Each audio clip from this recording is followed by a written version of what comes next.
ఖచ్చితంగా మా పార్టీ తరపున మేము కూడా ఆశిస్తామండి. ఎందుకంటే ఈ రోజున వైసీపీ మేమిక్కడ బీసీలకి ఇస్తున్నాము అని చెప్పేసి బీసీ కులాలను ముందు పెట్టి మేమేదో బీసీల సాధికారతకు మేము పెద్దపీట వేస్తున్నామని చెప్పేసి వాళ్ళు మాట్లాడటం నిజంగా హాస్యాస్పదం. మా అధ్యక్షులు మా ఇన్ఛార్జి గారు చెప్పినట్టు పవన్ కళ్యాణ్ గారు చేనేతకి బ్రాండ్ అంబాసిడర్గా ఉన్నప్పటి నుంచి మంగళగిరి నియోజకవర్గ ఇన్ఛార్జిగా ఒక బీసీని పెట్టారు.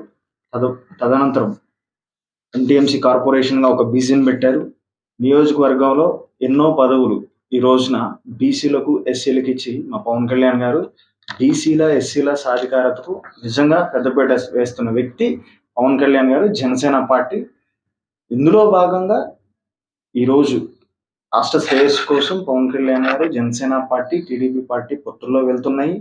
భవిష్యత్తులో ఖచ్చితంగా మా అధ్యక్షుల వారి నిర్ణయాన్ని మేము శిరసావహిస్తాము. దాంతోపాటు 10 ఏళ్ల ప్రస్థానంలో జనసేన పార్టీ ఈరోజు నియోజకవర్గంలో ఒక బలమైన శక్తిగా వైసీపీని మంగళగిరి నియోజకవర్గం నుంచి తరిమేసే ప్రక్రియలో జనసేన చాలా కీలకంగా పనిచేస్తుంది. ఒక బలమైన శక్తిగా జనసేన ఎదిగింది.